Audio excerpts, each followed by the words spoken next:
In the heart of the city, while the world sleeps, a single window glows faintly in the darkness. Behind that window, a woman kneels beside her bed, eyes closed, hands clasped tightly, whispering the words she has whispered for years. Lord, can you hear me? Her name is Grace. To the outside world, she looks like any other woman, mid-30s, quiet smile, gentle eyes. She's the kind of woman who's always there for others, the one who sends Bible verses when you're down, who offers a prayer over the phone late at night, who cooks meals for the sick, who lifts her hands high in worship every Sunday. But what the world does not see, is how much she has lost. Grace was raised in a Christian home. She was the girl who sat on her grandmother's lap learning the Psalms, the teenager who led prayer meetings at school, the young woman who believed that God had a special plan for her life. She believed in miracles, in breakthroughs, in the power of prayer. But somewhere along the way, life began to test that faith. Grace's voice, soft but trembling, echoes into the silence. Lord, I don't know how much more I can take. Her room is simple, a small bed, a well-worn Bible on the nightstand, a cross on the wall. A framed photo of her wedding day sits on the dresser, her and her husband, Daniel, smiling and radiant, caught in a moment of pure joy. But tonight, the house is silent. Daniel has been sleeping on the couch for weeks now, after months of arguments and cold silences. And in her heart, Grace wonders, wasn't I faithful? Didn't I do everything right? She remembers the prayers she's prayed for a child, years of doctor appointments, treatments, hopeful mornings that ended in crushing disappointment. She remembers the nights she clutched her stomach and wept, wondering why her arms were still empty while others welcomed baby after baby. She remembers the day Daniel stopped praying with her. The way he began to pull away, buried in work, lost in frustration. The way their laughter disappeared from the house, replaced by cold shoulders and tired sighs. And yet, here she is. Still kneeling. Still whispering, God, please, don't forget me. But this story isn't just about heartbreak. It's about a woman who dared to hold on when everyone else let go. Grace wasn't always the woman on her knees in the dark. Once, she was the woman dancing in the light, the one everyone admired for her joy, her passion, her unwavering belief in God's goodness. She led the church choir, organized women's retreats, fasted and prayed with friends for their miracles. She was a pillar in her community, a light in the darkness. But then came the tests. The long years of waiting. The silent heavens. The creeping doubts. You see, the hardest battle a believer can face is not when the devil attacks from the outside, but when the silence of God feels like an attack on the inside. When prayers go unanswered. When the doors stay closed. When the healing doesn't come. When the marriage crumbles. When the bills pile up. When everyone else moves forward, and you're left kneeling in the same place, whispering the same desperate prayers. That's where Grace found herself. And maybe, that's where you are, too. Have you ever felt it? That ache in your chest when you see others receiving what you've been praying for. That quiet shame when people ask, when will it be your turn? That exhaustion when you open your Bible, only to feel like the words no longer touch your heart. Grace knows that feeling well. And yet, she stayed. She didn't walk away from God. She didn't throw away her faith. She kept showing up. Sunday after Sunday. Morning after morning. Prayer after prayer. Why? Because deep in her soul, even when her heart broke, even when her mind screamed to quit, she held on to one truth: God is still God, even in the fire. But how long can you wait before your strength runs out? How long can you pray before your voice grows tired? How long can you hope before hope itself begins to wither? Grace's journey is not a simple one. It is not a clean, easy testimony with 3 points and a happy ending. It is messy. It is painful. It is raw. But it is real. And it is powerful. Because in the end, Grace will discover something she never expected: that sometimes, the miracle isn't in the answer you're waiting for. Sometimes, the miracle is in the person you become while you wait. Grace rises slowly from her knees. She wipes her face, picks up her Bible, and opens to Psalm 27. Her voice is soft, shaky, but determined. "I would have lost heart, unless I had believed that I would see the goodness of the Lord in the land of the living. Wait on the Lord, be of good courage, and he shall strengthen your heart." She closes the Bible, places it on her nightstand, turns off the light. This is the beginning of Grace's story. And if you're still listening, maybe it's the beginning of yours, too. Before the storms, before the heartbreak, before the long nights of unanswered prayers, there was light. Grace was born into a family of faith. Her parents weren't wealthy. They weren't powerful. But they were rich in one thing: love for God. Her father, Samuel, was a schoolteacher. Her mother, Ruth, ran a small market stall selling vegetables. Life was simple, but it was good. In their small home, every evening ended the same way: the family gathered around the old wooden table, a Bible placed carefully in the center, and they prayed together. Grace was the youngest of 4. Her older brothers were loud, playful, always pulling pranks. But Grace, she was the gentle one, the one who loved to sit quietly by her mother's side, the one who sang worship songs in the backyard, her little voice drifting into the sky like a bird in flight. Even as a child, people noticed something special about her. At age 7, she memorized Psalm 23 and recited it in front of the whole church, her tiny hands shaking, her eyes bright. By age 10, she was helping in Sunday school, gently guiding the younger children through their memory verses. Grace believed that God was her best friend. She prayed about everything: lost pencils, sick pets, a scraped knee. And somehow, it always seemed like God answered. The pencil turned up. The pet got better. The wound healed quickly. As she grew, so did her faith. In her teenage years, Grace faced the challenges that come with growing up: peer pressure, school stress, heartbreaks. But while her friends turned to parties and rebellion, Grace clung to her faith. She wasn't perfect, no, not by far, but she had something inside her that many others did not: a deep, burning love for Jesus. She joined the church choir, her voice lifting the congregation into worship. She organized prayer meetings at her school, sometimes staying after class to pray for classmates who were struggling. She fasted when her family faced hardships, believing that God would provide. And more often than not, He did. By the time Grace reached her 20s, everyone assumed she was destined for a special life. Her pastor would often tell her, "Grace, God has big plans for you. Stay faithful. Your time will come." And Grace believed it. She believed that God was writing a beautiful story for her life: a godly husband, children, a home filled with laughter, a ministry that touched lives. She dreamed of standing beside her husband in church, raising her hands in worship, watching her little ones grow up in the faith. She believed it with all her heart. But dreams don't always unfold the way we imagine. Meeting Daniel. A young man at church, warm smile, kind eyes, newly joined the worship team. Their first conversation after service, laughing shyly, exchanging numbers. Long walks together after evening prayer meetings, sharing stories, dreams, hopes. Daniel was everything Grace had prayed for, or so she thought. He was kind, hardworking, passionate about God.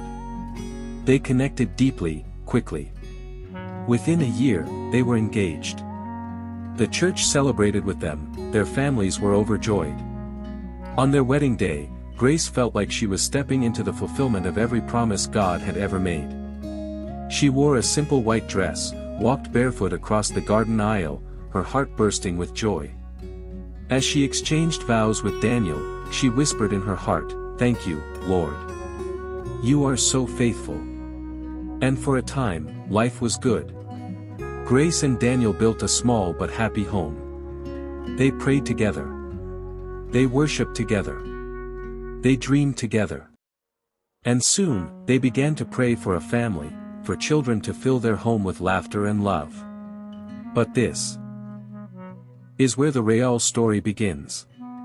Because while the early chapters of Grace's life were marked by faith and fulfillment, the next chapters would be marked by waiting, by heartbreak, by silence. And it's in those chapters, the ones filled with pain, that we often discover the truest depths of our faith. Sitting at her window, staring out at the city lights, hands folded in her lap, a faint, tired smile on her face. Her Bible open beside her, pages marked with notes, underlined promises. Looking back, Grace sometimes wonders, were those early years too good? Was I naive? Did I truly understand what faith meant?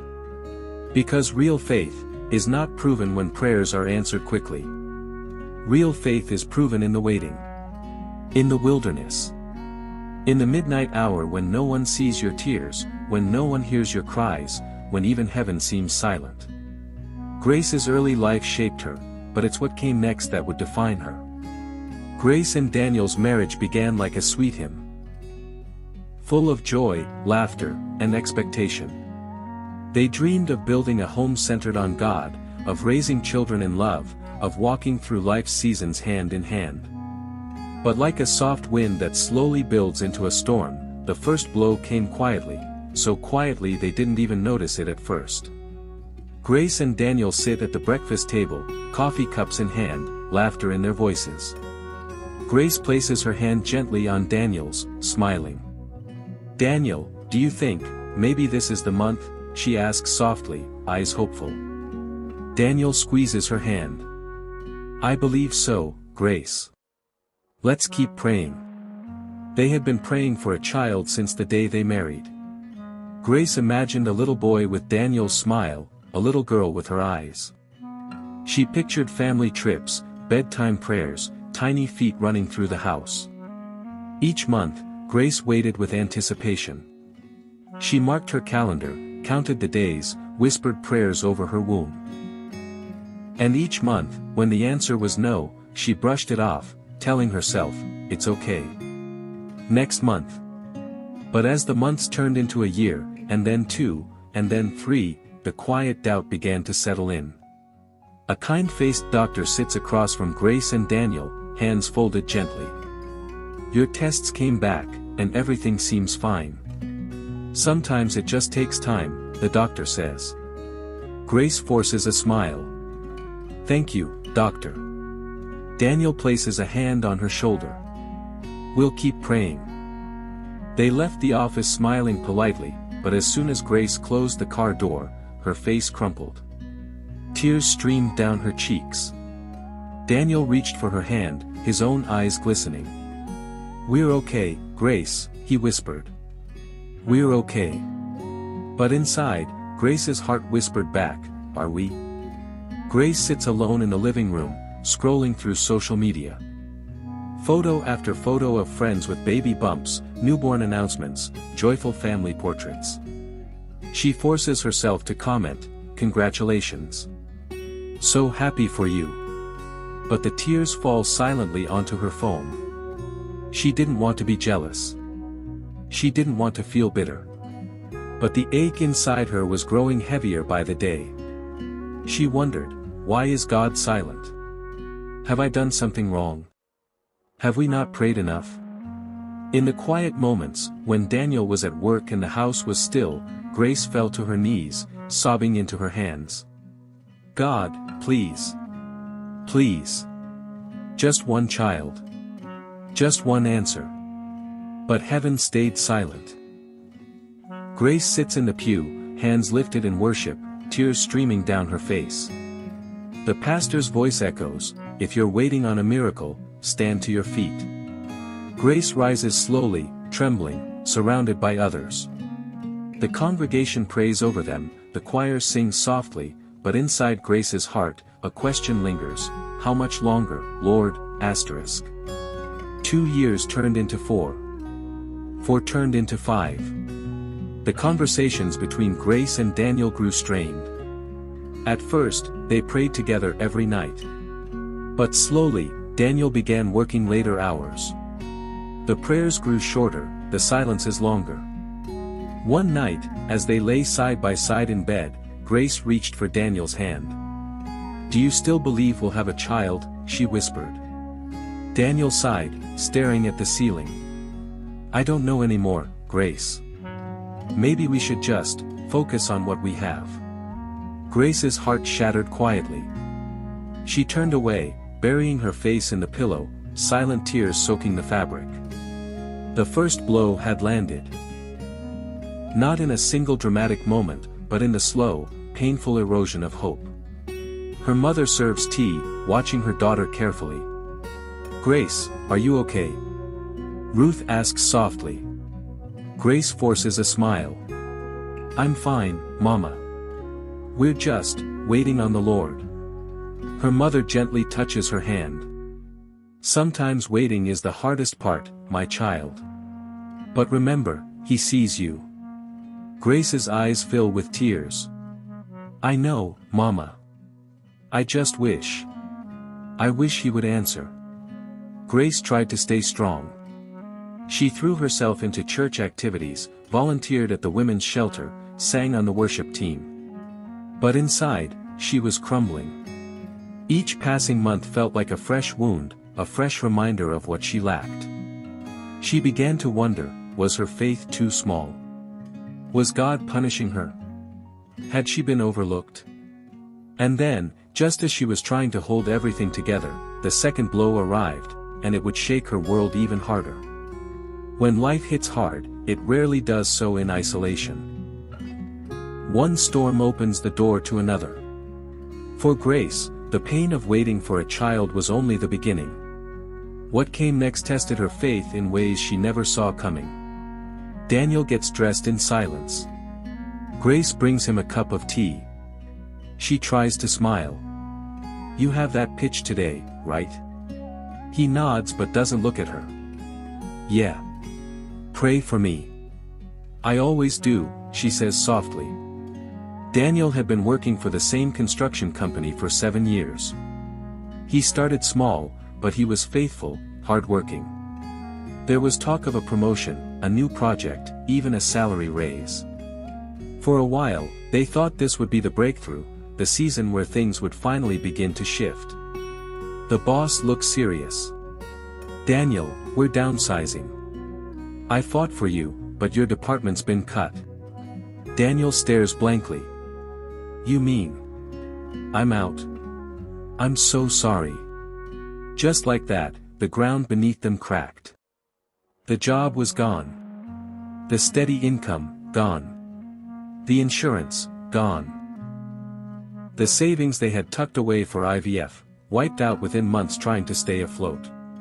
Grace remembered the day Daniel came home, his shoulders slumped, his eyes hollow. He didn't speak for a long time. Just sat on the couch, hands clenched, eyes fixed on nothing. She sat beside him, gently placed her head on his shoulder, and whispered, "We'll get through this. God will make a way." But Daniel didn't answer.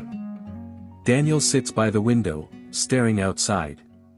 Grace lies in bed, watching him. "Come to bed," she says softly. He responds without turning. "I need to figure things out, Grace." In the months that followed, Grace picked up extra cleaning jobs. She helped tutor children at church. She sold baked goods at the women's fellowship. Anything to keep the lights on. But things kept breaking. First, the car engine failed. Then the fridge. Then they were behind on rent. And through it all, Grace kept praying. Kept fasting. Kept believing. Even when her body was tired and her spirit weary. A knock at the door. The landlord. "Grace, this is the second notice. I'm sorry. But I can't wait another month." She nodded. Smiled weakly. Closed the door. Then sank to the floor and sobbed into her apron. She wasn't crying because the bills were due. She wasn't crying because the lights might go out. She was crying because she had done everything right, and still, it felt like God had closed his hands. Grace worships quietly, head bowed. In front of her, a woman testifies joyfully, "We prayed, and my husband got a new job. God came through." The church claps and cheers. Grace claps too, but her face is numb. She was happy for others. But somewhere inside, she wondered, when will it be me? Even Daniel was changing. Once a man of prayer, now he barely opened his Bible. He stopped attending midweek services. Stopped praying before meals. His silence became louder each day. One evening, they sat in darkness. Power was out. No money for fuel or diesel. Grace lit a candle. The light flickered gently, casting shadows across the wall. She reached for Daniel's hand. He pulled it away. "Grace," he whispered. "Do you think, maybe God's not listening anymore?" She looked at him, and her heart broke. Because for the first time, she didn't know how to answer. "Lord, I believe. Help my unbelief." There were nights she screamed into her pillow. Nights she walked around the block just to cry without being heard. She felt invisible. Forgotten. Like God had left her voicemails unanswered for years. The pastor teaches from the book of Job, "Even when he slays me, yet will I trust him." Grace whispers under her breath, "Even when you slay me." And yet, even in the fire, Grace chose to trust. Even when her voice shook. Even when her bank account read N0.00. Even when Daniel stopped saying, "Amen." She still whispered, "Lord, I trust you." Because she had nothing left, except her faith. And sometimes, that's all you need. She opens her Bible to Psalm 34. "The Lord is near to the brokenhearted and saves those who are crushed in spirit." She underlines the verse with shaking hands. "I believe you, Lord," she says quietly. Even now. But just when it seemed like things couldn't get worse, another storm was on the horizon. One that would strike not just their wallet, but her very body. When the enemy wants to break you completely, he doesn't just strike your dreams. He comes for your body. He comes for your strength. He waits until you are tired, then he hits you where it hurts the most. Grace preparing breakfast early morning. She cuts vegetables slowly, but winces and places a hand on her lower abdomen. She brushes it off, continues. A few minutes later, another sharp pain. She leans on the kitchen counter, breathing heavily. It started with a dull ache. Then sharp twinges. Then whole days of unbearable pain that left her weak and doubled over. Grace assumed it was stress. She took painkillers. She prayed. She fasted. But the pain grew worse. Then came the bleeding, and the fainting spells. The hospital waiting room. Grace sits in a plastic chair, pale and tired, holding her side. Daniel sits beside her, arms folded, eyes distant. A nurse calls her name. Doctor's office. Grace sits quietly as the doctor reads the test results. "We found multiple fibroids," he says gently. "Some are quite large. It explains the pain, the bleeding, the fainting. We need to monitor closely, and there's a chance it may affect fertility." Grace's breath catches. Daniel shifts uncomfortably in his seat, looking at the floor. "Is there a cure?" she asks. "We can manage it. But, the longer it goes untreated, the riskier it gets." Fibroids. That one word shattered what little hope she was still holding. She left the hospital in silence, the diagnosis pounding in her ears like war drums. She felt betrayed. By her body, by her prayers, by the God she still refused to stop believing in. Back at home. Grace sits on the bathroom floor, clutching a towel to her abdomen, sobbing uncontrollably. Daniel stands at the door, uncertain, then walks away. And Daniel, he changed. The man who once prayed over her now avoided her. He buried himself in job searches, left early, came home late. He no longer asked how she felt. He no longer held her when she cried. Grace started to suffer in silence. The pain kept her up at night. The bleeding made church attendance difficult. Her face grew pale. Her clothes hung loose. But what broke her the most was not the sickness, it was the absence of compassion.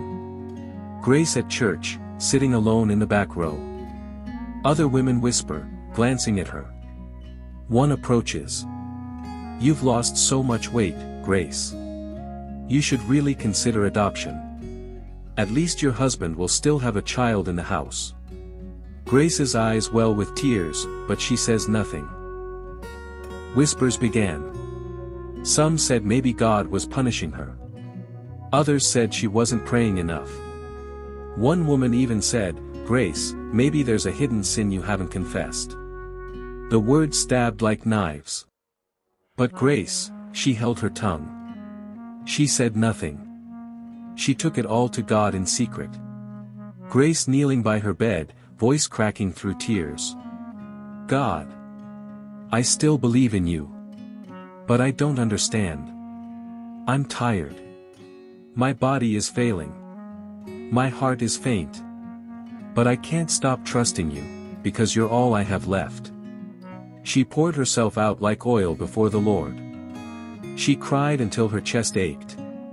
She laid on the floor for hours, whispering scriptures even when they felt empty in her mouth. And then, one night, her body gave up. Grace collapses in her kitchen. Her body hits the floor. Everything goes black. Daniel rushes in, sees her, lifts her up, panicked. "Grace? Grace?" Hospital again, night time. Machines beep softly. Grace lies unconscious. Oxygen mask over her face. Daniel sits beside her, head in his hands, silent for the first time in weeks. For 3 days, Grace lay unconscious. Her body weak, her blood low. Her heart struggling. The doctors whispered about transfusions. Her mother came and held her hand, whispering Psalm 91 into her ears. Her pastor stood over her and wept. Grace's spirit in a dreamlike state. She's walking through a dry desert, barefoot, crying. The sky is dark. The wind is loud. She falls to the ground. A gentle light shines on her.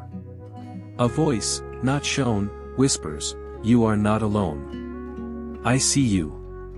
And in that space between life and death, Grace heard the voice of the Lord. Not in thunder. Not in fire. But in a still, small whisper. "I see you, Grace. I have not left you." When she woke up, there were no flashing lights. No fireworks. But there was peace. A quiet, holy peace that settled over her like a blanket. Hospital room, early morning. Grace opens her eyes slowly. Her mother gasps, holding her hand. Daniel rises to his feet. "Grace?" Her voice is faint, but calm. "I'm still here." Grace did not walk out of that hospital healed completely. The fibroids were still there. The pain would still return. But something inside her had shifted. She had been through the valley of the shadow of death, and she had met God there. Not the God of quick answers. Not the God of instant miracles. But the God who sits with you in the fire and says, "I am with you always, even to the end." What do you do when your prayers don't change your situation, but they change you? That was the question Grace carried home. But even as she healed, a deeper wound was forming, the one no doctor could see. Because now, the man she loved was beginning to drift away for good. When the fire of life burns, we often run to the church, believing it to be a place of shelter, a place where love covers shame, where prayers drown out pain. But sometimes, the sharpest wounds don't come from the world. They come from the ones who worship beside you.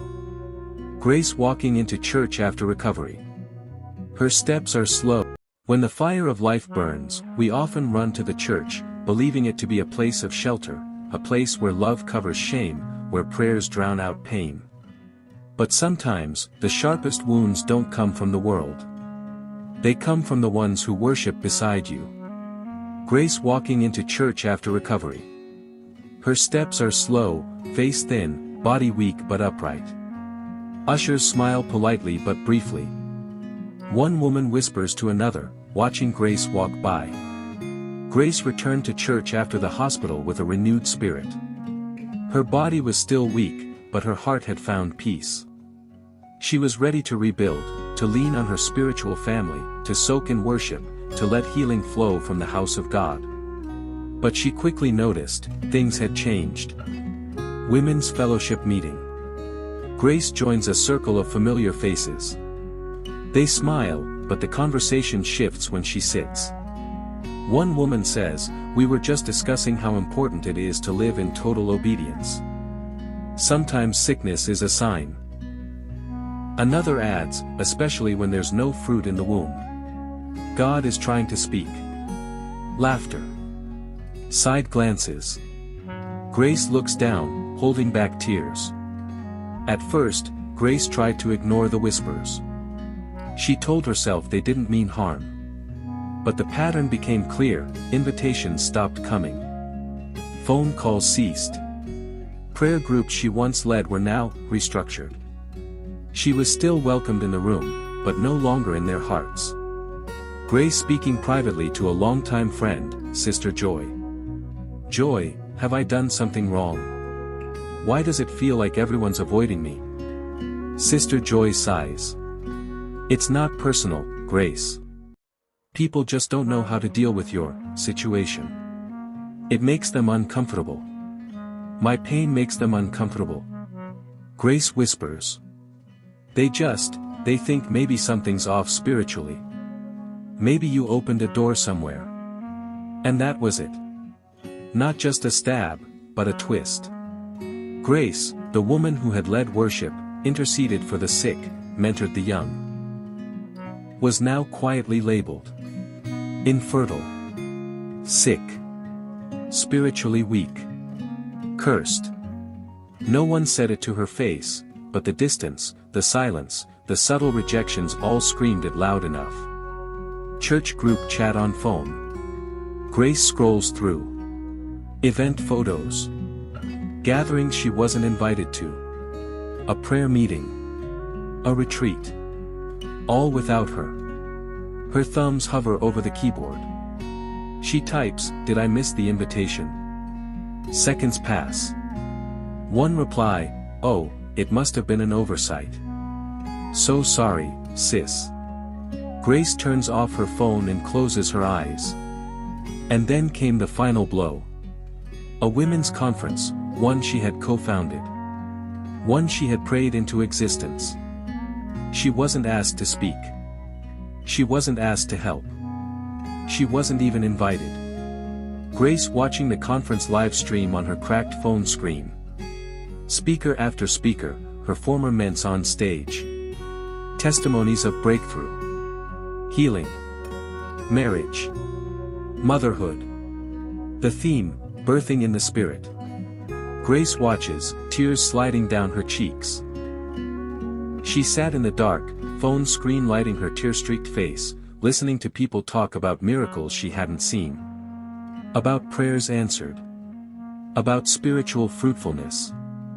And yet, she didn't envy them. She didn't hate them. She just wondered, had they forgotten her? Private prayer in her living room. Grace kneels. "Lord, I can lose my health. I can lose money. But must I also lose the people I loved in your house? Am I not still yours?" Grace felt like an outsider in the very place that once nurtured her. Her sanctuary became a battlefield. Her friendships, like old garments, were worn thin. But even in this betrayal, Grace made a choice: she would not harden her heart. She would not stop loving. She would not stop serving. Grace quietly cleaning the church restroom, unnoticed. Her hands scrubbed gently. A woman walks past, chatting on the phone, not noticing her. Grace hums softly to herself, an old hymn. When they stopped inviting her to speak, she chose to serve. When they stopped asking her to sing, she chose to sweep. When they no longer saw her as anointed, she anointed herself in her prayer closet. Grace alone in the sanctuary, late evening. She lifts her hands in worship. Alone. Silent. Tearful. The lights are off except for one faint glow above the cross. Her voice echoes, "If no one sees me, God, I know you do." And there, in the silence of that empty room, Grace found a deeper truth. That true worship is not measured by microphones, titles, or invitations, but by broken hearts laid bare before the throne. They rejected her, misunderstood her, cast her aside. But heaven was still listening.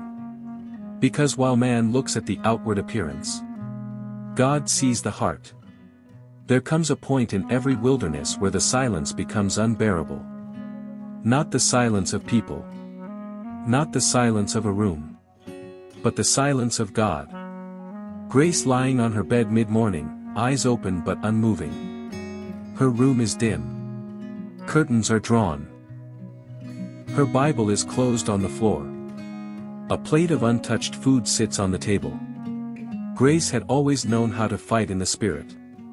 She had fasted for days, prayed through nights, spoken promises aloud even when they seemed foolish. But now, she couldn't pray. She couldn't sing. She couldn't move. Daniel packing a bag.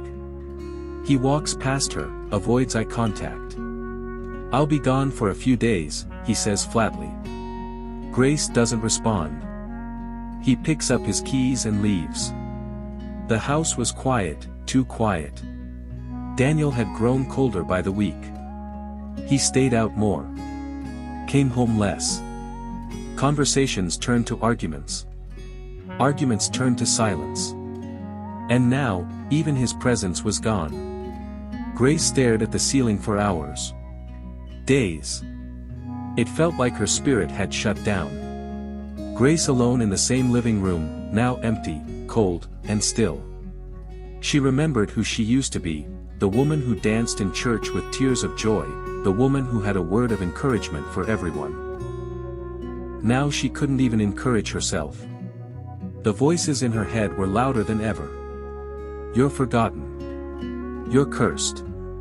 God is tired of you. You must have done something wrong." Grace finally whispering aloud.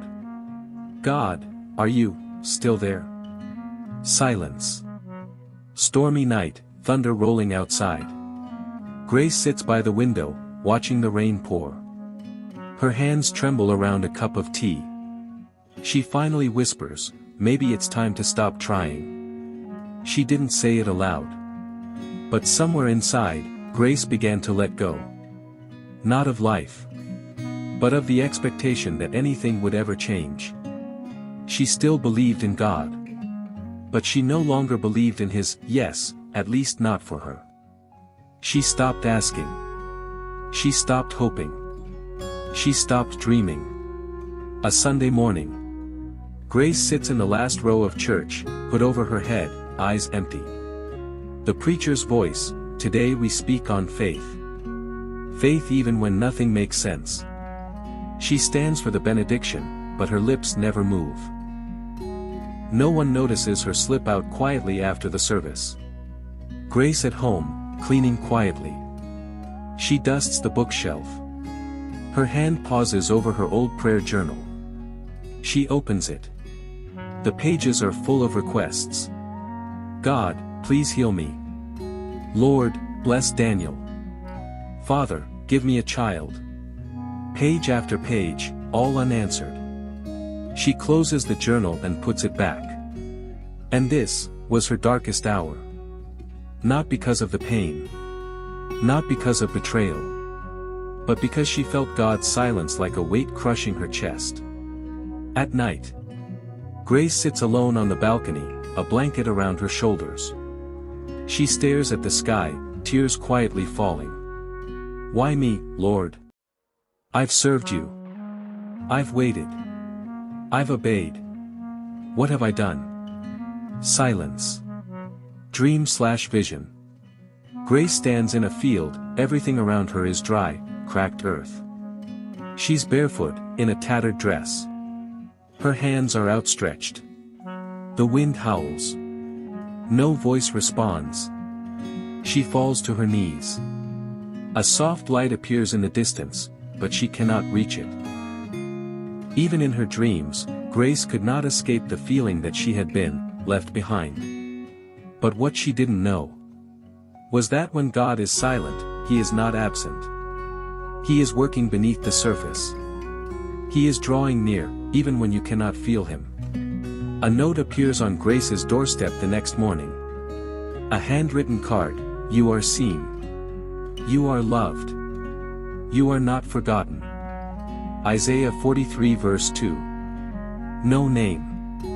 No sender. Grace opens her Bible, eyes falling on the verse. "When you pass through the waters, I will be with you. And through the rivers, they shall not overflow you." Her lips tremble. She reads it aloud again. "I will be with you." The storm hadn't passed. Her situation hadn't changed. But something in her spirit flickered, like the tiniest candle in a dark cave. And sometimes, that's where healing begins. Not with a shout. Not with a miracle. But with a whisper, that you are still seen. Grace hadn't reached the end of her journey. But in her darkest hour, a seed was planted. And soon, very soon, God would water it with fire. Grace didn't rise like a phoenix. She didn't leap from her bed, speaking in tongues or dancing in the Spirit. No. The turning point came slowly, like dawn after the longest night. Grace washing plates quietly in her kitchen.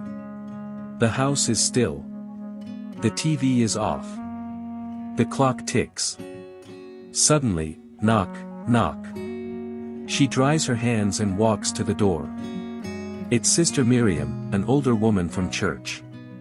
"Sister Grace," Miriam says gently, "God placed you on my heart. I couldn't sleep until I came." Grace is stunned. "Please come in." Miriam steps in with a paper bag of food. "Just something small. I don't know what you're walking through, but I need you to know, you're not invisible." That visit was like water on dry ground. They talked. Prayed. Wept. Miriam didn't give her a prophetic word. She didn't make promises. She simply sat with her, and reminded her that she was still loved. Sometimes God's presence isn't thunder or wind. Sometimes it's a tired, faithful sister knocking at your door. Grace journaling again for the first time in months. She writes slowly. "Today someone saw me. Not just with their eyes, but with their heart. Maybe God sent her. Maybe I'm not forgotten." Days later, Grace walks slowly into church again. This time she sits near the front. She lifts her hands during worship, trembling. The pastor says, "Before we begin, I feel led to say this. To the woman who feels abandoned, God has not left you. Your tears have not gone unseen." He pauses, looking directly toward Grace. "You're closer than you know." Her heart skipped. Could it be for her? It felt like God had reached past the pulpit, through the pew, and straight into her soul. Grace opens her Bible later that night. Her eyes land on Romans 8 verse 28. "All things work together for good to them that love God." She closes her eyes and smiles for the first time in weeks. She began to rise. Not in fame, not in fortune, but in faith. She started waking early again, not out of discipline, but desire. She dusted off her worship playlist. She stood in the kitchen singing again. Her laughter returned, quiet at first, but it grew. One morning in devotion, a whisper in her spirit. Grace hears clearly, "Call him." She frowns. "Call who, Lord?" Call Pastor Osei. Grace dials the number. Pastor Osei is an old mentor from another city. They haven't spoken in years. Grace, his warm voice echoes. I've been thinking about you lately. God has been stirring my heart. What's going on? She pours it all out. The pain. The silence. The sickness. The fading marriage. Everything. Pastor Osei listens. Prays. Then says something she didn't expect.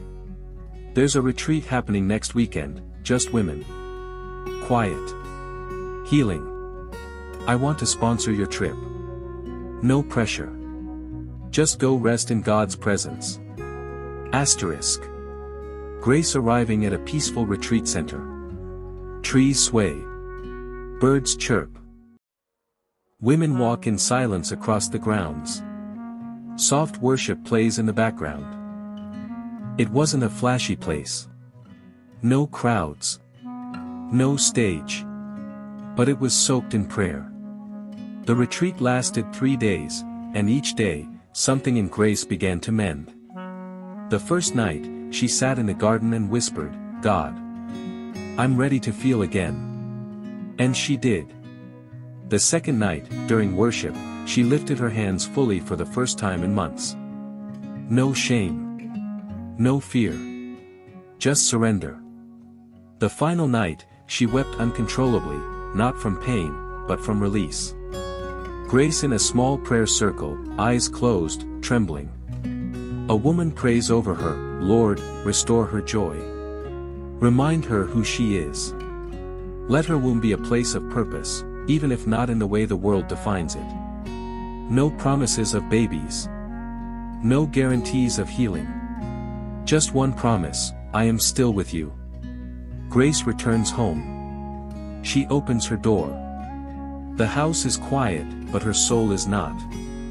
She places her suitcase down, walks to her Bible, and says aloud, I'm not broken. I'm not forgotten. I'm not a mistake. And something shifts in the atmosphere. That was the turning point. Not a job. Not a child. But a revelation. That she was still God's daughter. Still chosen. Still covered by grace. God didn't change her circumstance, yet. But He changed her. And now, she was ready to stand again. God's miracles don't always come on schedule. They don't arrive with warning bells or flashing lights. Sometimes, they come wrapped in ordinary moments. That's how Grace's miracle came. A Sunday morning, 6 weeks after the retreat. Grace steps out of the house in a bright dress, her hair wrapped in a scarf, confidence returning to her step. She walks into church, smiling, people nodding, some even standing to hug her. Worship begins, her hands lift boldly, joyfully. She didn't know this would be the day everything changed. It started like every other service, with praise, with prayer, with teaching. But during the altar call, a guest minister stepped forward, someone Grace had never seen. A gentle man with silver hair and fire in his voice. Altar call moment. The minister steps forward. There is a woman here. You've been walking through years of silence. You've carried shame. You've cried for a child. But I hear the Lord say, this year, your tears will be turned to laughter. Grace gasps. She doesn't move. But the woman beside her nudges her gently, Sister, that's you. Her legs move before her brain can decide. She walks down the aisle, trembling. He didn't lay hands on her. He didn't shout. He just spoke one line. The delay is over. And Grace collapsed to her knees, not in fear, but in surrender. Something broke. Something healed. Something opened. Grace waking the next day, humming a worship song. She feels light. New. Alive. That week, she sings around the house, cooks in joy, prays aloud again. Daniel watches her quietly. A change stirs in him too. Daniel had watched from afar for months. But now, he noticed the light returning to her. And one evening, without a word, he walked into the living room and sat beside her during her evening prayer. He held her hand. She looked at him, surprised. He said nothing. He just whispered, "I miss God too." 2 weeks later, Grace stands in the bathroom staring at a pregnancy test. Positive. Her knees give out. She screams. Then laughs. Then cries uncontrollably. She clutches her belly and falls to the floor in worship. She had taken those tests 100 times over the years, always negative. But this time, the delay really was over. The womb they said was damaged, the body they said was tired. God said, "Now is the time." Daniel rushing into the bathroom, confused. He sees her on the floor, holding the test. She lifts it with trembling hands. "Daniel." His eyes widen. He drops to his knees. They weep in each other's arms. That night, they prayed together for the first time in almost a year. And when Grace whispered, "Thank you, Lord," Daniel added, "Thank you for not giving up on her, or me." Hospital checkup, months later. Grace smiles as the doctor rubs gel on her belly. The heartbeat echoes in the room. The doctor smiles. Strong. Healthy. Right on track. She carried the child like a sacred flame. Every day was a testimony. The nausea didn't bother her. The sleepless nights didn't shake her. She was alive. She was carrying proof. That God still sees. That God still hears. That God still moves. Grace in the delivery room. Her mother by her side. Daniel holding her hand. Tears, screams, then. A cry fills the room. A baby girl is placed on her chest. Voiceover. She named her daughter Eden. Because after the wilderness, God gave her a garden. She looked into Eden's eyes and whispered, "You're not just an answer to prayer. You're a prophecy fulfilled." Dedication day at church. Grace and Daniel stand before the congregation, holding baby Eden. The same pastor who once preached to the crowd now holds the microphone and weeps. "This child is a miracle," he says. "Proof that God does not lie. That the fire will not consume you. It will refine you." The church that once overlooked her now stood to applaud. Not because she was strong, but because she didn't let the fire kill her worship. Grace in her prayer closet weeks later. Baby Eden sleeps nearby. Grace writes in her journal, "I thought you were late, Lord. But you were right on time. I thought you were silent, but you were working. I thought I was forgotten, but I was being prepared. Thank you for the fire. Thank you for the wait. Thank you for the miracle." Asterisk. The miracle didn't just change Grace's life. It changed her worship. It changed her marriage. It changed her voice. Because when God moves, He makes everything beautiful in its time. God never wastes a storm. When the fire has passed, what remains is not just a survivor, but a vessel. Grace didn't just come out of the fire. She came out with a flame. One that would ignite faith in others. Asterisk. 1 year later, Grace at home. Eden crawls across the floor. Daniel sits nearby, more peaceful, more present than ever before. Grace is at the dining table, laptop open, replying to emails. A small printed flyer sits beside her, Beauty from Ashes, a faith conference for women who are waiting. The speaker photo is Grace. It started small, just a testimony she shared one Sunday morning. People wept. Women lined up to speak with her afterward. They didn't ask for advice. They simply said, "Thank you. You told my story." Grace speaking to a small women's group in a living room. She holds a mic gently. No pretense. Just honesty. I used to think faith was proven by answered prayers. Now I know, faith is proven when the prayer hasn't been answered yet. From house meetings to online devotionals, her story began to spread. Not because she was famous, but because she was real. And because she never gave up. Social media clips.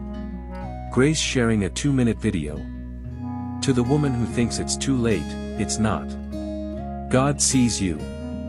I've been there. Thousands of views. Comments, this brought me to tears. You just spoke what I couldn't say. Her inbox fills with messages, can I talk to you? How did you survive? Please pray for me. Her inbox turned into a ministry. Her pain became her pulpit. And from her small home, God began to stretch her voice across the world. Grace organizing a prayer group on Zoom. Women from different countries join.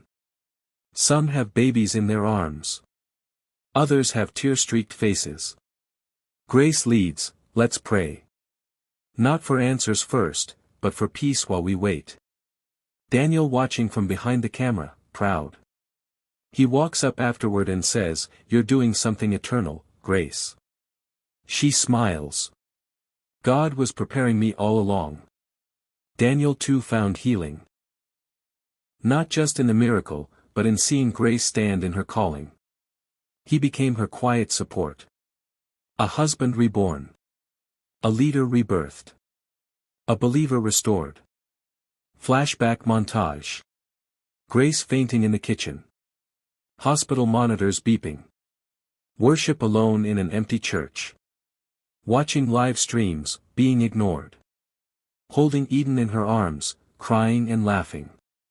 And Grace? She never forgot the fire. She never forgot the silence.